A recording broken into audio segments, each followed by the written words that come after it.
Anda kembali di Prime Time News. Pemirsa, isak tangis dan sujud orang tua almarhumah Dr. Muda Icha Pakainoni muncul pada saat ditemui Bupati dan Kapolres Timur Tengah Utara, Nusa Tenggara Timur yang datang melayat ke rumah duka. Bupati Timur Tengah Utara, Yosep Valentinus Kebo menegaskan dukungannya terhadap langkah hukum mengusut dugaan intimidasi oleh 3 oknum anggota DPRD tersebut. Kenapa terlihat banyak di sini? Pak Bupati, saya mohon ampun, Pak Bupati. Saya mohon ampun segala kesalahan saya dan martabat saya sudah dicabut, Pak Bupati. Rumah duka di Desa Bau Mata, Kecamatan Taibenu, Timur Tengah Utara, NTT menerima kedatangan Bupati Yosep Valentinus Kebo bersama Kapolres. Isak tangis orang tua pecah dan orang tua Dr. Muda Icha Pakainoni meminta keadilan untuk anggota keluarganya yang meninggal bunuh diri diduga menjadi korban intimidasi. Korban diketahui mengalami depresi berat hingga menghabisi nyawa sendiri dengan cara gantung diri. Sebelumnya korban juga sempat dirawat di rumah sakit karena mengalami goncangan psikologis usai diintimidasi oleh 3 oknum anggota DPRD berinisial VL, TLS, dan NT. Korban Dr. Icha sempat dimarahi dan dibentak secara kasar hingga kabarnya dibully di media sosial terkait penanganan medis terhadap salah satu pasien keluarga pelaku. Namun dari keterangan ID cabang NTT, tindakan medis terhadap salah satu pasien tersebut sudah sesuai SOP. Pak Bupati, saya mohon ampun, Pak Bupati. Pemerintah daerah siap mendukung segala langkah yang akan diambil oleh keluarga dalam rangka menuntut keadilan. Terkait dugaan terhadap 3 anggota dewan melakukan intimidasi sampai menimbulkan trauma berat. Karena hasil terakhir yang kami terima bahwa psikologis almarhumah ini mengalami trauma berat yang tidak bisa dikompromikan, sehingga kami serahkan ini kepada pihak yang berwajib untuk selanjutnya melakukan investigasi yang mendalam terhadap kasus ini sehingga akan mendapatkan keadilan yang seadil-adilnya. Keluarga almarhumah Dr. Icha Pakainoni mengungkap komunikasi terakhir sebelum ditemukan meninggal dunia diduga bunuh diri di rumah orang tuanya di perumahan RSS Bau Mata, Kabupaten Kupang. Paman korban Fabianus Banase tidak menyangka korban nekat mengakhiri hidupnya. Sementara Kementerian Kesehatan memastikan akan menginvestigasi menyeluruh terkait dengan kasus ini.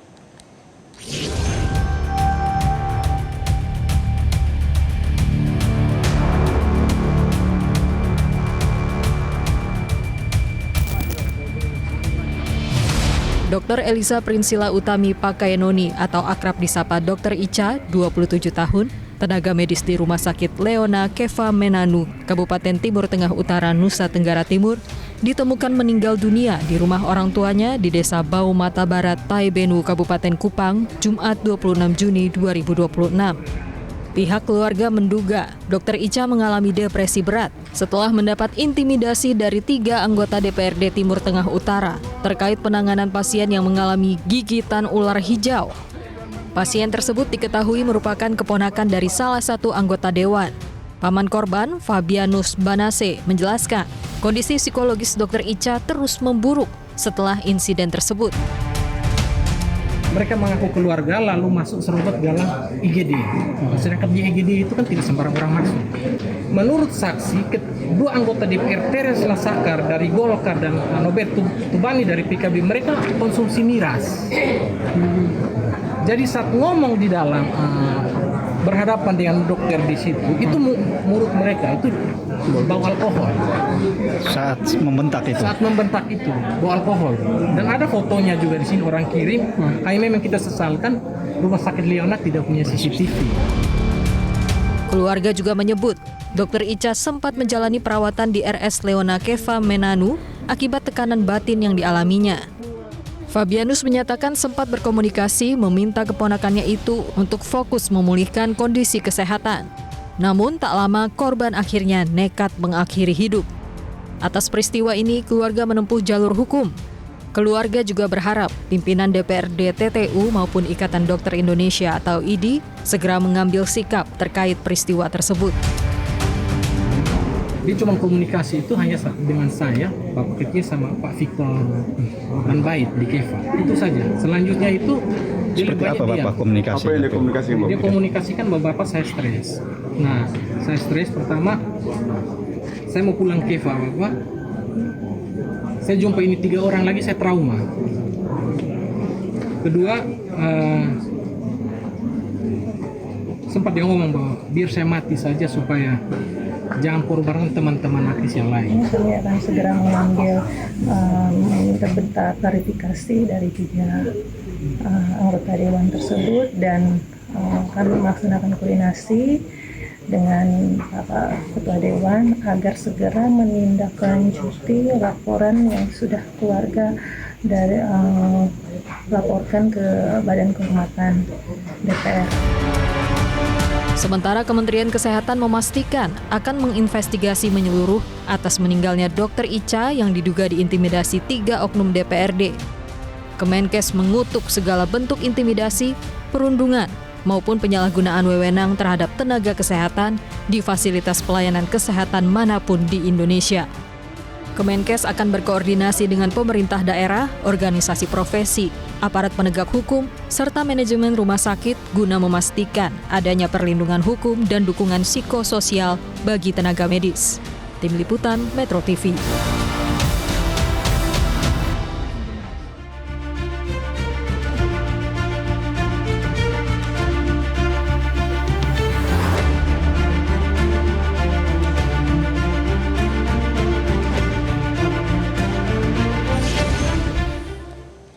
Dr. Ica diduga mengalami depresi berat hingga mengakhiri hidup akibat diintimidasi oleh anggota DPRD Timur Tengah Utara pada saat menangani seorang pasien IGD.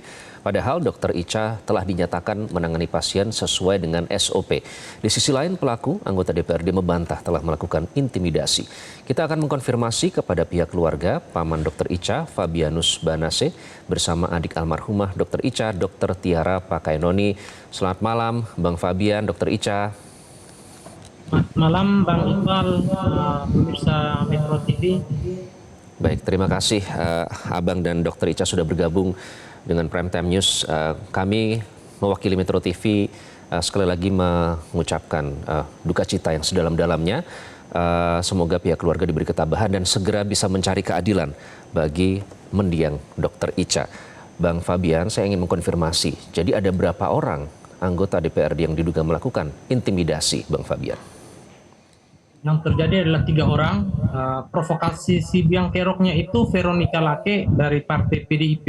Dia memprovokasi 2 anggota DPR, Terence Lasakar dari Golkar dan Nobertus Tubani dari PKB. Kedua anggota dewan ini mereka konsumsi miras dalam posisi mabuk. Katanya ini info terbaru, mereka lagi arisan DPRD. Tidak tahu arisan yang mana. Lalu setelah arisan itu mungkin di sana juga konsumsi miras. Tiba sampai di rumah sakit Leona, itu pun mereka masih, menurut saksi mereka masih konsumsi miras di area halaman depan rumah sakit. Oke. Jadi yang terjadi itu memang pelaku utama tuh si biang keroknya Veronica Lake dari PDIP. Bang Fabian, Lalu, ini kan sebenarnya awalnya karena penanganan terhadap keponakan dari salah satu pelaku ya. Saya ingin mengkonfirmasi, sebenarnya yang digigit ular ini keponakannya siapa? Kenapa bisa sampai ada 3 orang anggota DPRD yang ikut dalam insiden ini, Bang Fabian? Nah ini yang kami bingung karena pasien ini pasien rujukan dari Rumah Sakit Umum Daerah Keva. Nah Rumah Sakit Umum Daerah Keva ini kan setelah kita tahu itu kan tipe C. Lalu rujukannya ke Rumah Sakit Umum Leona itu Rumah Sakit tipe D. Sedangkan keluarga korban setelah kami konfirmasi, keluarga korban ini katanya ponakannya anggota DPR dari fraksi Golkar, Terence Lasakar. Oke, jadi setahu pihak keluarga tidak ada hubungan begitu ya antara yang digigit ular ini dengan ketiga anggota DPRD tersebut? Setahu kami anggota DPR ini kan beralasan bahwa mereka lagi melakukan pengawasan. Jadi pertanyaan kita, mereka pengawasan ada surat tugasnya nggak? Atau ada lagi masa reses? Tapi yang jadi persoalan kami, kenapa mereka saat ribut di ruang IGD dengan banyaknya saksi di rumah sakit Leona itu mulut mereka bau alkohol, dan memang saksi menerangkan bahwa mereka lagi konsumsi miras di area rumah sakit Leona. Oke, jadi saksinya juga ada beberapa yang sudah siap untuk memberikan keterangan kepada kepolisian. Hampir 23 orang. Hampir 23 orang. Jadi bentuk intimidasi seperti apa yang disaksikan oleh para saksi itu, ya sampai membuat yang menjadi pertanyaan kan sampai membuat mendiang ini merasa tertekan bahkan sampai harus dirawat. Apa yang dilakukan pada saat itu, Bang Fabian? Yang dilakukan pada saat itu adalah si Veronica Lake ini dari PDIP, dia masuk langsung ke ruang IGD, serobot ke ruang IGD. Dia langsung kayak dia sok tahu bahwa menurut SOP yang saya dapat itu 6 jam itu sudah harus saya ini yang paling paham SOP yang ada. Lalu dia langsung provokasi lagi bahwa panggil wartawan. Begitu provokasi, masuklah anggota DPRD yang namanya Nobertus Tubani, langsung dia teriak, kamu catat nama saya, tanda saya ini anggota DPRD Komisi 3 yang berurusan dengan Dinas Kesehatan, saya akan pindahin kamu, status kamu nanti kamu tanda saya. Lalu masuklah si Terence Lasakar, dia langsung menjas Dokter Ica bahwa kenapa kamu tidak kasih obat? Kenapa kamu ini sepertinya kasih paracetamol? Begitu segala macam. Lalu terjadilah ribut-ribut dari pihak rumah sakit. Langsung direkturnya itu turun untuk tenangkan gitu. Oke. Kemudian ada konfirmasi katanya anggota DPRD ini sudah terima kasih bahkan meminta maaf kepada direktur dari Rumah Sakit Leona, kemudian dokter yang ada di situ dan juga tenaga medis yang menangani. Dokter Tiara, jadi pada saat usai menerima bentuk intimidasi seperti itu, Dokter Tiara, apakah Anda sempat diceritakan oleh mendiang Dokter Ica apa yang dialami dan apa yang dirasakan, Dokter Tiara? Iya, bahwa berdasarkan pernyataan dari mendiang, memang malam itu mendiang langsung menelpon ayah saya setelah diintimidasi. Jadi walaupun mendiang itu diintimidasi, tapi mendiang itu tetap melakukan pelayanan dengan penuh hati. Nah setelah itu, pada saat selesai pelayanan, karena mendiang merasa begitu berat bentuk intimidasinya, maka mendiang itu menjadi terkulai lemas, kemudian menjadi depresi, dan pada akhirnya itu ditemukan oleh calon mendiang sehingga akhirnya dilarikan ke rumah sakit. Kemudian yang diceritakan kepada saya itu mendiang memang merasa sangat terpukul, merasa sangat kenapa ini dia sudah belajar selama bertahun-tahun tapi kok masih ditunjuk seperti itu, kemudian diragukan seperti itu, padahal mendiang itu memang sudah menjalankan sesuai standar operasional, tetapi masih diragukan saja seperti itu. Oke, jadi menurut keterangan memang ID sudah mengkonfirmasi bahwa mendiang sudah sesuai SOP ya pada saat menangani pasien dan juga bahkan sudah mengawali dengan konsultasi dengan dokter anak. Nah, ini artinya kan ada jeda waktu ya, sejak pertama kali peristiwa intimidasi sampai dengan dirawat, kemudian juga sempat melakukan pelaporan hingga mendiang memutuskan untuk mengakhiri hidup. Apa yang terjadi dalam rentang waktu itu, Dokter Ica, Dokter Tiara, yang Anda amati dari kondisi saudari Anda? Memang dari mendiang sendiri mengalami drop, baik dari mentalnya, kemudian dari fisiknya, bahkan mendiang minta untuk segera dikawal, untuk diproses secara hukum karena memang mendiang merasa sangat terpukul. Kenapa mendiang ini sudah belajar bertahun-tahun, bahkan sudah sampai konsul kepada expertnya, tetapi mendiang itu ditunjuk-tunjuk, mendiang diintimidasi, dan intimidasinya itu di depan banyak orang. Dan berdasarkan pernyataan juga yang mendiang sampaikan kepada saya, bahwa memang anggota DPRD ini sempat menyampaikan bahwa ketika mendiang tidak memberikan antivenom ataupun antibisa ini, maka izin praktik mendiang itu bisa dicabut. Jadi mereka bilang seperti ini, kamu tanda saya bahwa saya ini orang yang berkuasa, saya bisa mencabut izin praktik Anda. Seperti itu. Bahkan sempat melontarkan kata-kata seperti panggil wartawan. Kamu tidak tahu saya siapa, saya anggota DPRD Komisi 3, seperti itu. Oke, saya sempat mengutip Bang Fabian sempat menyatakan bahwa Dr. Icha sempat menyebut jangan sampai ada korban yang lain yang mengalami yang saya alami. Nah, Dr. Tiara, apa yang pesan yang disampaikan terkait dengan hal ini, Dr. Tiara, dari Mendiang? Memang berdasarkan Mendiang sebelum pergi itu sempat menuliskan surat wasiat, tapi sekarang masih ada di penyidik, masih diperiksa. Di situ memang tertulis secara garis besar bahwa Mendiang mau ini diproses secara hukum. Dia ingin melindungi yang lainnya agar tenaga kesehatan dalam menjalankan profesinya tidak boleh ada korban yang lain, dan tenaga kesehatan ini harus memiliki ruang aman, seperti itu. Oke. Bang Fabian, saya ingin mengkonfirmasi apakah betul pada tanggal 23 Juni sudah ada laporan dari Mendiang Dr. Icha yang didampingi oleh sang ayah ke beberapa pihak pada saat itu. Kalau saya kutip Dinas Kesehatan Kabupaten, kemudian ID dan juga Badan Kehormatan DPRD. Benarkah Bang Fabian? Benar. Tindak lanjutnya?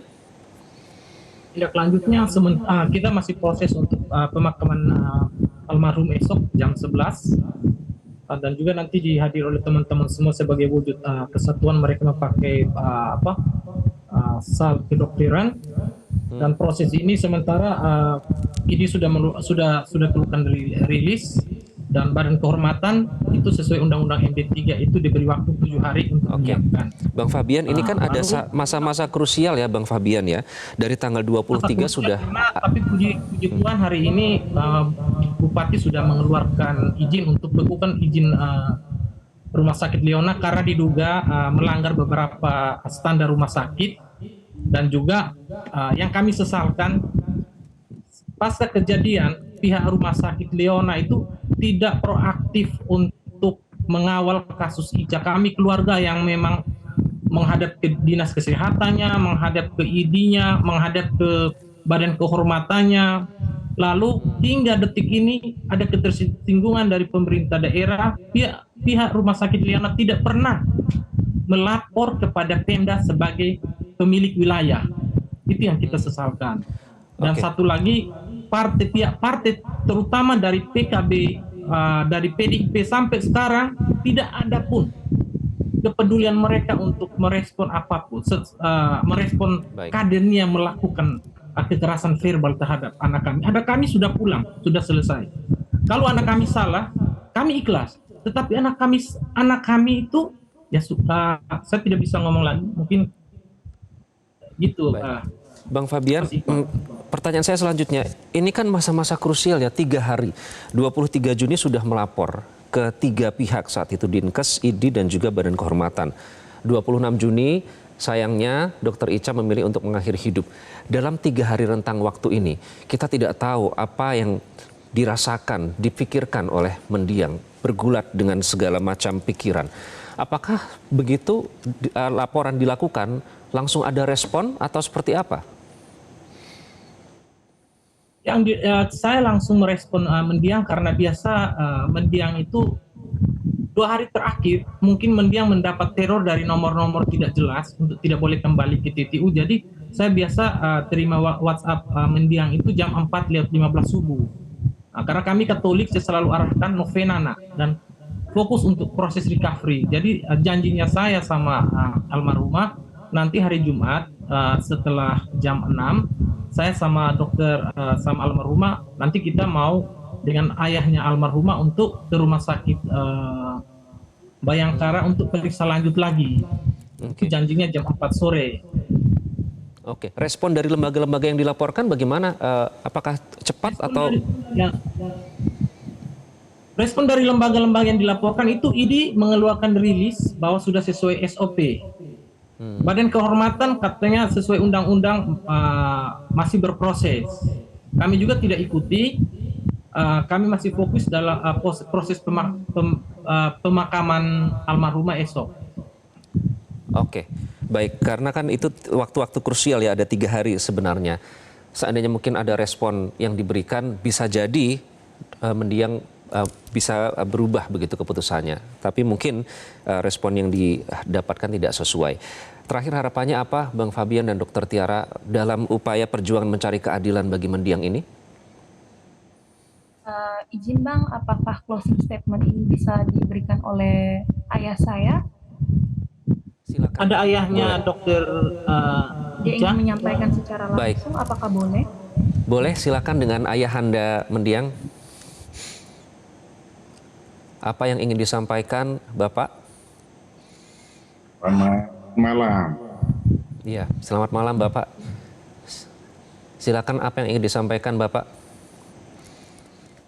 Yang pertama adalah proses penegakan kebenaran dan keadilan. Yang kedua adalah perlindungan terhadap seluruh tenaga nakes dalam hal menjalankan tugas pokok dan fungsinya, yaitu memiliki rasa aman dan nyaman. Oke. Itu buat poin yang saya ingin sampaikan di sini. Oke, sudah itu saja Pak Gabriel. Ya, baik. Selanjutnya adalah sekarang kami masih fokus untuk anak kami, untuk besok penguburan. Setelah itu akan ditindaklanjuti oleh penasihat hukum. Baik, Pak Gabriel. Oke, Ya, Pak. Baik. Ya. Saya ingin tanya Pak Gabriel, anak Anda, putri Anda itu berkata bahwa jangan sampai ada korban yang lain. Bagaimana Anda menanggapi itu, keinginan dari putri Anda sebelum akhirnya pergi dari dunia ini, Pak Gabriel? Itu yang saya inginkan, kami harapkan, baik dari korban dalam arti anak saya maupun dari keluarga pada umumnya. Mungkin dia sebagai salah satu bunga untuk tenaga nakes yang lainnya. Tidak hanya khusus untuk di Kabupaten Timur Tengah Utara, di Provinsi Nusa Tenggara Timur, tetapi untuk seluruh Indonesia. Itu yang sangat-sangat diharapkan dan bisa dapat terwujud atau terrealisasi. Baik, itu legacy yang ditinggalkan oleh mendiang ya. Terima kasih Pak Gabriel. Sekali lagi kami keluarga besar Metro TV mengucapkan turut berbelasungkawa. Semoga Pak Gabriel dan seluruh keluarga diberikan kesabaran dan ketabahan dan semoga bisa mendapatkan keadilan yang diinginkan ya Pak ya. Kami akan terus mengawal hal ini. Terima kasih sekali lagi Pak Gabriel Pakayanoni, Dr. Tiara, dan tadi juga sudah ada Bang Fabian sudah bergabung dengan Prime Time News. Jelajahi cara baru mendapatkan informasi. Download Metro TV Extend sekarang.